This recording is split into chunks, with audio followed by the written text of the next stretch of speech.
O Novo Testamento. Bíblia na linguagem de hoje. João, capítulo 4.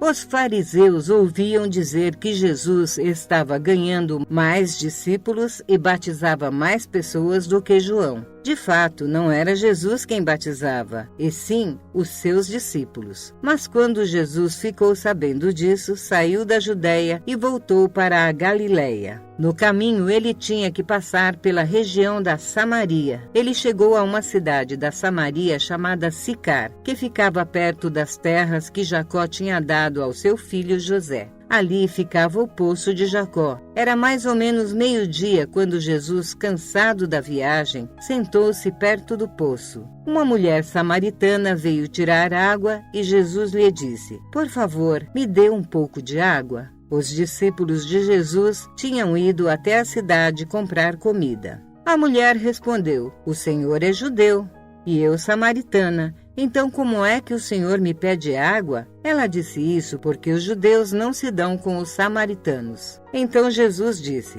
"Se você soubesse que Deus pode te dar e quem é que lhe está pedindo água, você pediria e ele lhe daria a água da vida." Ela respondeu: "O Senhor não tem balde para tirar água. O poço é fundo. Como é que vai conseguir essa água da vida? Nosso antepassado Jacó nos deu este poço. Ele, os seus filhos e os seus animais beberam água daqui. Será que o Senhor é mais importante do que Jacó?" Então Jesus disse: "Quem beber desta água terá sede de novo, mas a pessoa que beber da água que eu lhe der nunca mais terá sede, porque a água que eu lhe der se tornará nela uma fonte de água que dará vida eterna." Então a mulher pediu: "Por favor, me dê dessa água, assim eu nunca mais terei sede e não precisarei mais vir aqui buscar água." "Vá chamar o seu marido e volte aqui", ordenou Jesus. "Eu não tenho marido", respondeu a mulher. Então Jesus disse: "Você está certa ao dizer que não tem marido, pois já teve 5, e este que você tem agora não é, de fato, seu marido. Sim, você falou a verdade." A mulher respondeu: "Agora eu sei que o Senhor é um profeta. Os nossos antepassados adoravam a Deus neste monte, mas vocês judeus dizem que Jerusalém é o lugar onde devemos adorá-lo." Jesus disse: "Mulher, creia no que eu te digo. Chegará o tempo em que ninguém vai adorar a Deus nem neste monte, nem em Jerusalém. Vocês, samaritanos, não sabem o que adoram, mas nós sabemos o que adoramos, porque a salvação vem dos judeus. Mas virá o tempo, e de fato já chegou,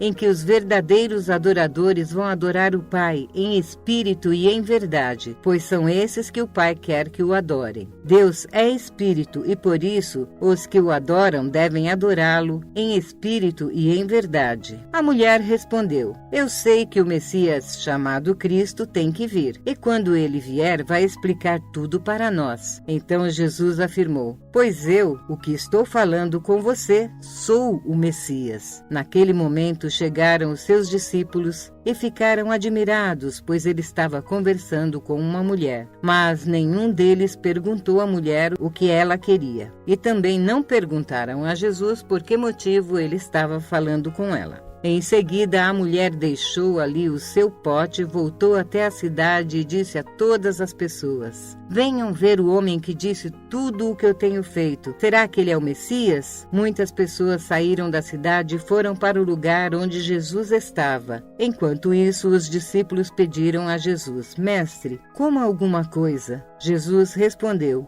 "Eu tenho para comer uma comida que vocês não conhecem." Então os discípulos começaram a perguntar uns aos outros: "Será que ele trouxe comida para ele?" "A minha comida", disse Jesus, "é fazer a vontade daquele que me enviou e terminar o trabalho que ele me deu para fazer. Vocês costumam dizer: daqui a 4 meses teremos a colheita. Mas, olhem, vejam bem os campos. O que foi plantado já está maduro e pronto para a colheita. Quem colhe o seu salário e o resultado do seu trabalho é a vida eterna para as pessoas. Assim, tanto o que semeia quanto o que colhe se alegrarão juntos. Porque é verdade o que dizem: um semeia e o outro colhe. Eu mandei vocês colherem onde não trabalharam, outros trabalharam ali e vocês aproveitaram o trabalho deles. Muitos samaritanos daquela cidade creram em Jesus porque a mulher tinha dito: ele me disse tudo quanto tenho feito. Quando os samaritanos chegaram ao lugar onde Jesus estava, pediram a ele que ficasse com eles.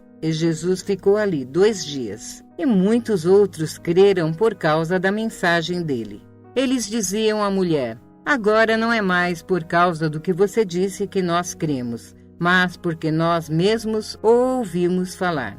E sabemos que ele é, de fato, o Salvador do mundo. Depois de ficar 2 dias ali, Jesus foi para a região da Galileia, pois, como ele mesmo disse, um profeta não é respeitado na sua própria terra. Quando chegou a Galileia, moradores dali o receberam bem. É que eles tinham ido à festa da Páscoa, em Jerusalém, e tinham visto o que Jesus havia feito lá. Jesus voltou a Caná da Galileia, onde havia transformado água em vinho. Estava ali um alto funcionário público que morava em Cafarnaum. Ele tinha em casa um filho doente. Quando ouviu dizer que Jesus tinha vindo da Judéia para a Galileia, foi pedir que ele fosse a Cafarnaum e curasse o filho que estava morrendo. Jesus disse ao funcionário: vocês só creem quando veem grandes milagres. Ele respondeu: Senhor, venha depressa, antes que meu filho morra. Volte para casa, o seu filho vai viver, disse Jesus. E ele creu nas palavras de Jesus e foi embora. No caminho, encontrou-se com seus empregados que disseram: o seu filho está vivo. Então ele perguntou a que horas o filho havia começado a melhorar. Os empregados responderam: ontem, à 1h a febre passou. Aí ele lembrou que havia sido naquela mesma hora que Jesus havia dito: o seu filho vai viver. Então ele e toda a família creram em Jesus. Esse foi o segundo milagre que Jesus fez depois de ter ido da Judéia para a Galileia.